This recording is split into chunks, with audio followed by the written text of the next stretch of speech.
কথিত গণভোট এবং জুলাই সনদ সংশ্লিষ্ট অন্যান্য বিষয়গুলি কেন অবৈধ ঘোষণা করা হবে না তার কারণ দর্শাবার জন্য বাংলাদেশের হাইকোর্ট ডিভিশন সরকার এবং সংশ্লিষ্টদের প্রতি রুল নিশি জারি করেছে।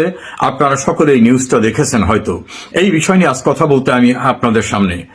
আমি দীর্ঘদিন পূর্বে অস্ট্রেলিয়া প্রবাসী সাংবাদিক ফজলুল বারী এবং সাংবাদিক নবনীতা চৌধুরীর সঙ্গে দুইটি ইন্টারভিউতে এবং পৃথকভাবে আমার ভিডিও কন্টেন্টসে বলেছিলাম, বাংলাদেশে যে অন্তর্বর্তীকালীন সরকার গঠিত হয়েছে এটা সম্পূর্ণরূপে অবৈধ এবং কোর্টের দেওয়া মতামতকে অপব্যাখ্যা করে, অর্থাৎ মহামান্য রাষ্ট্রপতি প্রধানমন্ত্রী শেখ হাসিনার অনুপস্থিতিতে কিভাবে কাজ করবেন এটা সুপ্রিম কোর্টের কাছে একটা মতামত চেয়েছিলেন।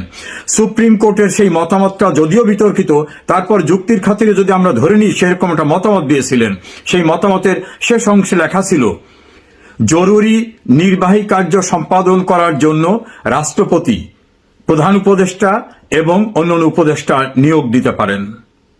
মনে রাখবেন, কোথাও সুপ্রিম কোর্ট বলে নাই যে অন্তর্বর্তীকালীন সরকার গঠন করতে পারবেন।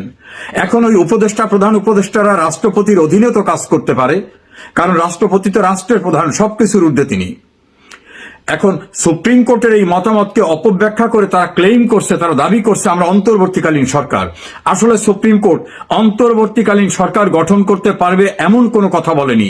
এক্ষেত্রে হয়তো সুপ্রিম কোর্ট মাথায় রেখেছিল, বিবেচনায় রেখেছিল যে সুপ্রিম কোর্টও কিন্তু বাংলাদেশের সর্বোচ্চ আইন সংবিধানের ঊর্ধ্বে না।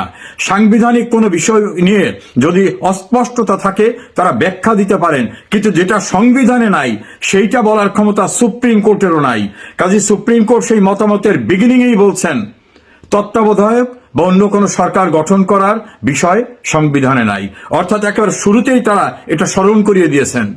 এখন সেই প্রক্রিয়ায় নিয়োগপ্রাপ্ত ডক্টর ইউনূস এবং তার পারিষদবর্গ তারা নিজেদেরকে অন্তর্বর্তীকালীন সরকার দাবি করাটা যে সম্পূর্ণ অবৈধ ছিল সেটা আমি রিপিটেডলি 1 বছর পূর্ব থেকে বিভিন্ন সময় বলেছি। আরেকটি বিষয় ছিল যে মহামান্য রাষ্ট্রপতির এখতিয়ার কতটুকু। রাষ্ট্রপতিকে দিয়ে 133টি অধ্যাদেশ জারি করানো হয়েছে, এর ভিতরে কোনোটা নাকি প্রেসিডেন্ট অর্ডার হয় না, কারণ আমাদের সংবিধান তৈরি হয়ে যাওয়ার পরে 72তে সংবিধান গ্রহণ করার পরের থেকে আর প্রেসিডেন্ট অর্ডার হয় না। প্রেসিডেন্ট অর্ডার হয়েছিল কখন? যখন আমাদের সংবিধান ছিল না, মুজিবনগর সরকার এবং তার ধারাবাহিকতা রক্ষার জন্য রাষ্ট্রপতির আদেশ ছিল। যেদিন থেকে সংবিধান গ্রহণ করা হয়েছে তারপরের থেকে আর প্রেসিডেন্ট অর্ডার হয় না। মূল বিষয়টা হচ্ছে রাষ্ট্রপতিকে দিয়ে 133টি অধ্যাদেশ জারি করানো হয়েছে। রাষ্ট্রপতির ক্ষমতা কোথায়? সংবিধানের 93 অনুচ্ছেদে রাষ্ট্রপতিকে অধ্যাদেশ জারির এখতিয়ার দেওয়া হয়েছে। জরুরি বিষয়ে তিনি জারি করতে পারবেন যদি পার্লামেন্ট সেশনে না থাকে বা পার্লামেন্ট ভেঙে দেওয়া হয়। শর্ত আছে, সংবিধানে যেটা নাই, অর্থাৎ সংবিধানের ভিতরে যেটা নাই বা যেটা জারি করলে সংবিধানের বিধিবিধান রহিত হয়ে যাবে এটা তিনি করতে পারবেন না। তাহলে গণভোটের বিধান তো সংবিধানে নাই, রাষ্ট্রপতির তো ওখানেই স্টপ। কথিত জুলাই সনদ বা সংস্কার এটা সংবিধানে নাই। এ জাতীয় অধ্যাদেশ দেওয়ার এখতিয়ার রাষ্ট্রপতির সংবিধানে যে ক্ষমতা দেওয়া হয়েছে অনুচ্ছেদ 93তে সেই অনুচ্ছেদেই বারিত। এখন কেন তিনি করলেন? তাকে দিয়ে জোর করানো হয়েছে। আমরা এবার আসি, রাষ্ট্রপতির ক্ষমতা কোথায়? সংবিধানের 48 অনুচ্ছেদের 3 অনুচ্ছেদে রাষ্ট্রপতির ক্ষমতা বলা আছে, তিনি কেবলমাত্র এক্সক্লুসিভলি মানে নিরঙ্কুশভাবে প্রধান বিচারপতি এবং প্রধানমন্ত্রী নিয়োগ দিতে পারবেন। 48-এর 3 উপনুচ্ছেদ। আর যা কিছু করতে হবে তা করতে হবে তাকে প্রধানমন্ত্রীর পরামর্শে। তা তৎকালীন প্রধানমন্ত্রী শেখ হাসিনা তিনি দেশের ভিতরে ছিলেন, কিছু সময় দেশের বাইরে ছিলেন, তার পরামর্শে কি এই অধ্যাদেশ জারি হয়েছে? না, হয়নি। তাই যদি না হয়ে থাকে তাহলে রাষ্ট্রপতির যে এখতিয়ার প্রধান বিচারপতি এবং প্রধানমন্ত্রী নিয়োগ এর বাইরের যে অধ্যাদেশ হয়েছে সেগুলো সংবিধানের বিধিবিধান লঙ্ঘন করে করা হয়েছে, অর্থাৎ সম্পূর্ণরূপে অবৈধভাবে করা হয়েছে। এর ভিতর গুরুত্বপূর্ণ হচ্ছে আইসিটি ট্রাইব্যুনালে যুদ্ধাপরাধীদের বিচারের প্রতিশোধ নেওয়ার জন্য সাজানো একটা মোকারি যে ট্রায়াল প্রক্রিয়া, সেটাতে যাতে আওয়ামী লীগের নেতৃবৃন্দ অর্থাৎ যারা যুদ্ধাপরাধীদের বিচার প্রক্রিয়া সোচ্চার ছিল, বিভিন্নভাবে সম্পৃক্ত ছিল, তাদেরকে সাজা দিয়ে প্রতিশোধ নেওয়ার জন্য যে একটা সিস্টেমেটিক প্রিপ্ল্যান বিচার ব্যবস্থা, সেটার জন্য 4 বার অধ্যাদেশ জারি করানো হয়েছে, যেটা ছিল সম্পূর্ণরূপে অসাংবিধানিক।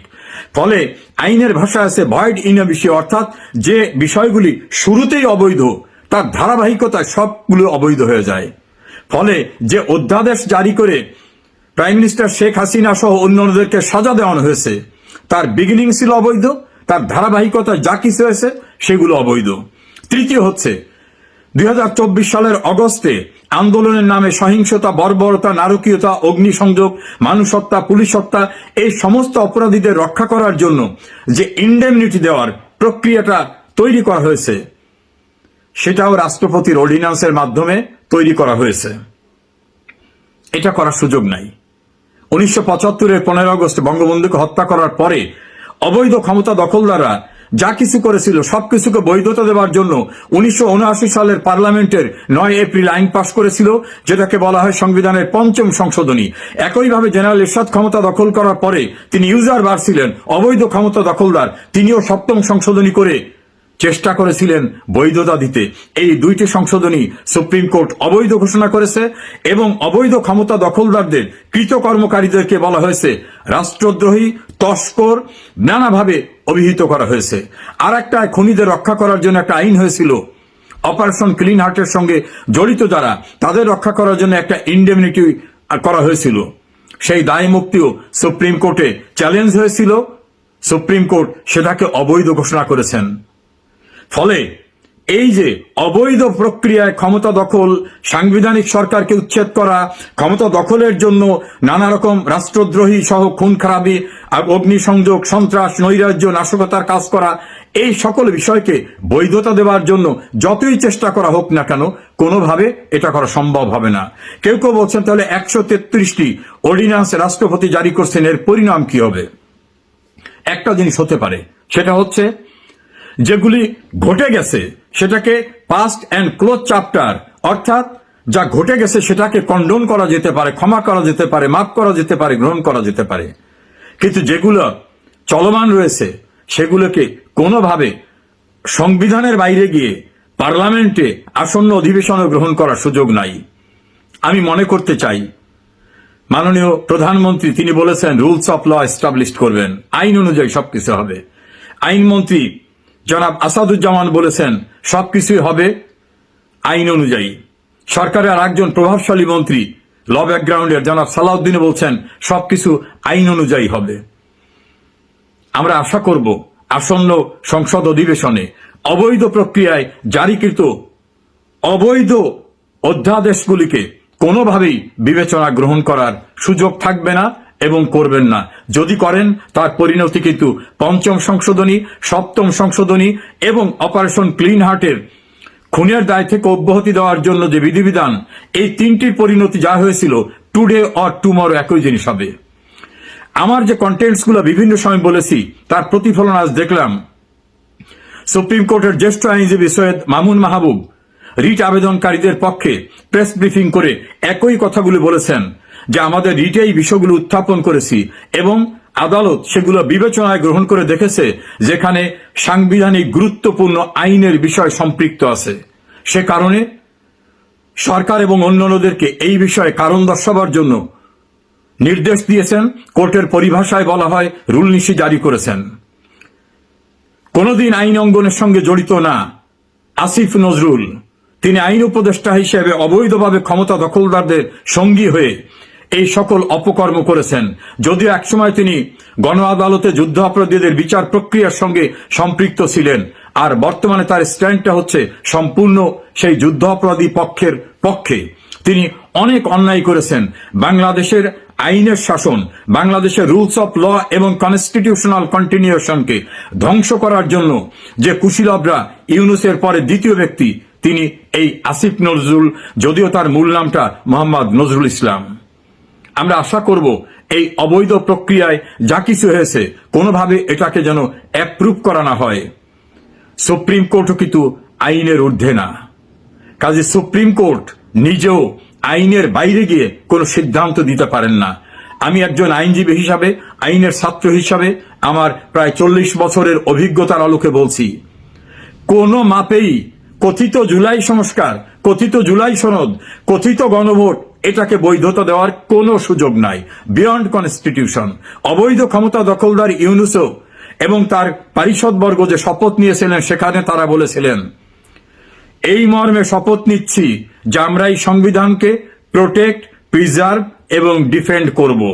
সংবিধানকে সংরক্ষণ করবেন, সংবিধানকে ডিফেন্ড করবেন, সংবিধানের বিধিবিধান অনুসরণ করবেন। এই শপথ নিয়ে যারা শপথ পরিপন্থী অর্থাৎ সংবিধান পরিপন্থী কাজ করেছেন, তারা অন্যায় করেছে শুধু না, তারা ইতিহাসের জঘন্যতম অপরাধ করেছেন।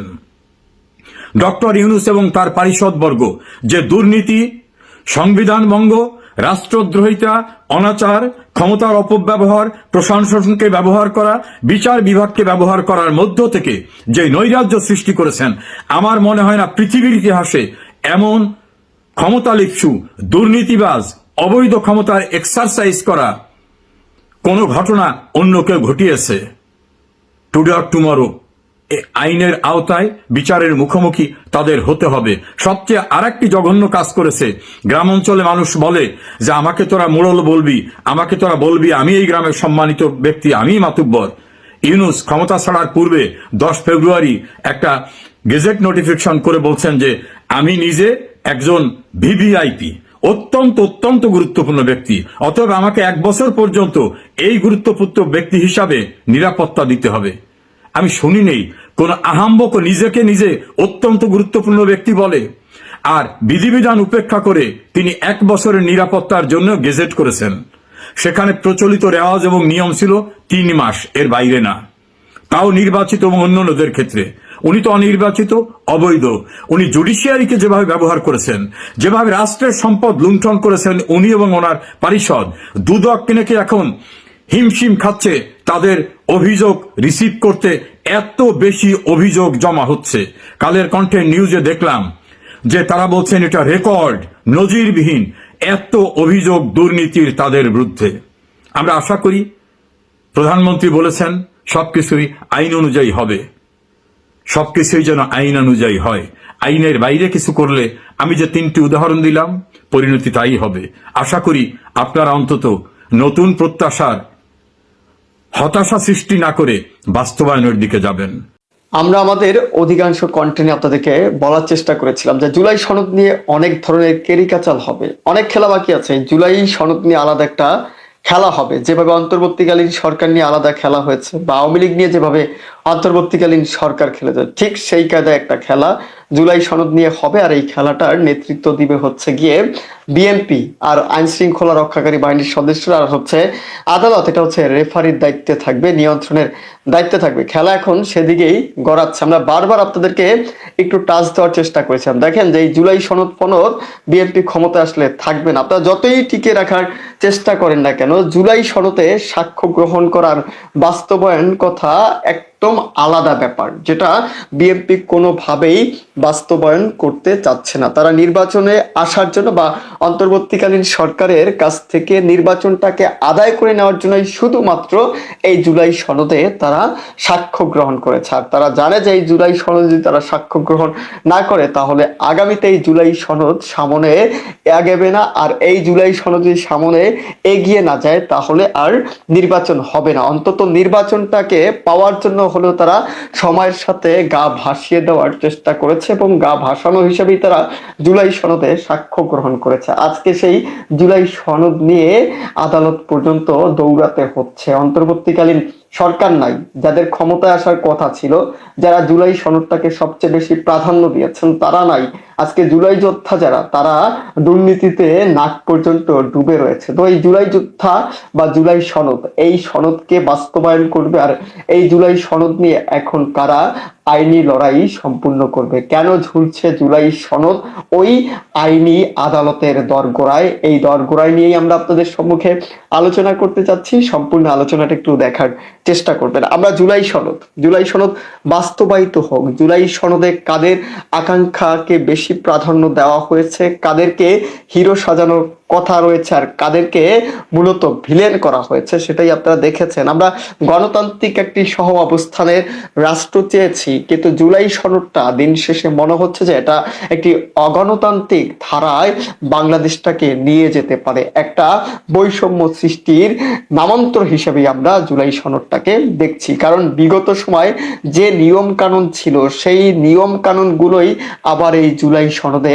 অন্তর্ভুক্ত করা হয়েছে। যেমন ৭২-এর সংবিধানে যে যে ধারাগুলো ছিল, যে ধারাগুলোয় ৭২-এ অর্থাৎ ১৯৭১ সালে যারা মুক্তিযোদ্ধার নেতৃত্ব দিয়েছে তাদের যেভাবে উপকার হয় সেভাবে সাজানো হয়েছে, তেমনই ২৪শে আন্দোলনের পরে এই জুলাই সনদটা, সেই জুলাই সনদটাকেও সেভাবে সাজানো হয়েছে যাতে করে জুলাই যোদ্ধা যারা তারা সবচেয়ে বেশি উপকৃত হয়। এবং জুলাই যোদ্ধা কারা এবং জুলাই যুদ্ধে হিসাবে কারা গ্যাজেটভুক্ত হয়েছে তাও কিন্তু আপনারা দেখেছেন। ইতিমধ্যে মদ্যপ, গাঁজাখোর, ফেন্সিডিল খোর যারা মদ পান করতে করতে মারা গেছে তারা এখন জুলাইয়ের কাতারে রয়েছে। তারা হচ্ছে জুলাইয়ের সর্বশ্রেষ্ঠ সন্তান।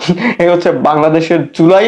আর জুলাইয়ে গ্যাজেট আর জুলাই যে সনদ, সেই সনদের অবস্থা কি হবে সেটা তো আপনারা ভাবতে পেরেছেন। খবর বলছে যে জুলাই সনদ নিয়ে এখন আদালত পর্যন্ত দৌড়াদৌড়ি শুরু হয়ে গেছে, নানান তালবাহানা চলমান রয়েছে। এই জুলাই সনদটা বাস্তবায়ন হবে না, এভাবে করতে করতে দেখবেন জুলাই সনদ শেষ হয়ে যাবে। এবং জুলাই সনদটা নিয়ে যারা সবচেয়ে বেশি মাতামাতি বাড়াবাড়ি করছে তারাও দেখবেন সময়ের পরিবর্তনের সাথে সাথে তারা নিজেরাও জুলাই সনদের বিপক্ষে গিয়ে গা ভাসিয়ে দেবে, কারণ তারা যে ধরনের কর্মকাণ্ডগুলো করেছে আস্তে আস্তে করে তাদের কর্মযোগ্য 18 মাসের সবকিছু প্রকাশ পাওয়া শুরু করেছে। তাদের বিরুদ্ধে নতুন একটা গ্যাজেট হওয়া যাচ্ছে, সেভ অফ দা এই দুর্নীতিবাজ নামক গ্যাজেট। তাদেরকে কিভাবে সেভ করবে, তারা দুর্নীতি যে পরিমাণ করেছে সেই দুর্নীতি তারা কিভাবে ধামাচাপা দিবে সে বিষয়টি সবচেয়ে এখন বড় প্রাধান্যর জায়গা হয়ে দাঁড়িয়েছে। বলছে যে জুলাই সনদ বাস্তবায়নের আদেশ চেয়ে করা রিটের আদেশ মঙ্গলবার, অর্থাৎ আজকে হচ্ছে গিয়ে এই রিটের আদেশ দেওয়া হবে যে জুলাই সনদ থাকবে নাকি জুলাই সনদ স্থগিত হবে। বিএনপি এই জুলাই সনদ রাখবে নাকি বিএনপি এই জুলাই সনদ বাস্তবায়ন করতে সক্ষম হবে। আর এই জুলাই সনদ যদি বাস্তবায়ন না হয় সেক্ষেত্রে বাংলাদেশের রাজনৈতিক চিন্তা ভাবনার মোড় কোন দিকে নিতে পারে সেটাও কিন্তু একটা বড় প্রশ্ন হয়ে দাঁড়িয়েছে। অন্তর্বর্তীকালীন সরকার যে জুলাই সনদটাকে সবচেয়ে বেশি ইম্পর্টেন্ট মনে করতো, সেই জুলাই সনদে বিএনপিও সই করেছে। বিএনপি সই করার পরে এই জুলাই সনদ আবার স্থগিত চাওয়া হচ্ছে কোন পর্যায়ে, যে জুলাই সনদটা মূলত বিএনপি হয়তোবা বাস্তবায়ন করবে না, আর করতে না চাওয়া থেকেই তারা এটাকে স্থগিত রাখার একটা সিদ্ধান্ত নিয়েছে। এখন স্থগিত রাখার জন্য বিশেষ এক শ্রেণীকে তারা ক্ষমতা দিয়েছে বা বিশেষ এক শ্রেণীর কাছে তারা গিয়েছে যে আপনারা যান আদালতে এই বিষয় নিয়ে কথা বলেন, আদালতে একটা রিট দায়ের করুন যাতে করে এই জুলাই সনদটা স্থগিত করতে বাধ্য হয়। আর যদি স্থগিত করতে বাধ্য হয় বা স্থগিত করে দেওয়া হয় তাহলে তো আমরা জুলাই সনদ আর বাস্তবায়ন করবো না। আমরা 5 বছর ক্ষমতা আছি, 5 বছর থাকবে, পরবর্তীতে হয়তো বিএনপি বা হচ্ছে দুঃখিত আওয়ামী লীগ কিংবা হচ্ছে জামাত ইসলাম বা যারা ক্ষমতায় আসবে তারা হচ্ছে গিয়ে সেটা নিয়ে যদি ভাবুক, এর মধ্যে সবকিছু চাপা পড়া শেষ হয়ে যাবে। সেই ধামা চাপার দিকেই কিন্তু এখন অবস্থা যাচ্ছে। খবর যেটা বলছে সেটাই প্রমাণিত করে যে আজকে যেহেতু রায়টা হবে, এই রায়টা নিয়েই নানান গুঞ্জন চলমান রয়েছে। আর জুলাই সনদ যদি স্থগিত করা হয় আর জুলাই সনদ যদি অবৈধ হয় বা এই জুলাই সনদ যদি মনে করেন বাতিল করা হয় সেক্ষেত্রে এই যে নির্বাচনটা হলো সেই নির্বাচনটা কতটা কার্যকর হবে, নির্বাচনটা কি গ্রহণযোগ্য হবে। বিএনপি যে ক্ষমতায় যায়, এই ক্ষমতায় যাওয়ার ভিত্তি তাহলে কিন্তু নড়বড় হয়ে যাওয়ার সম্ভাবনা আছে। গণভোট অধ্যাদেশ ও জাতীয় জুলাই সনদ বাস্তবায়ন আদেশ স্থগিত চেয়ে হাইকোর্টে যারা রিটের আদেশ মঙ্গলবার অর্থাৎ 30শে মার্চ আজকে সোমবার 2রা মার্চ রিটের উভয় পক্ষে আইনজীবীদের শুনানি শেষে বিচারপতি রাজীব আল জলিল ও বিচারপতি আনোয়ারুল ইসলামের নেতৃত্বে দ্বৈত বেঞ্চ আদেশ নির্ধারণ করেন।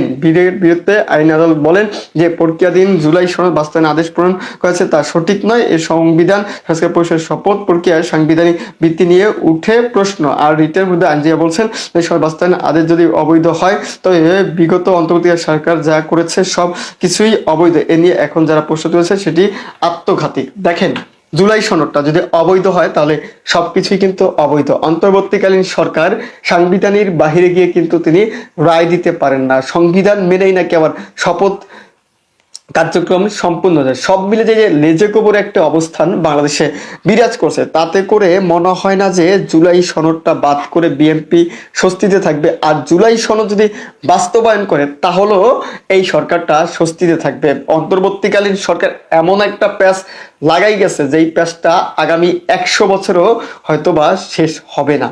ভালো থাকবেন।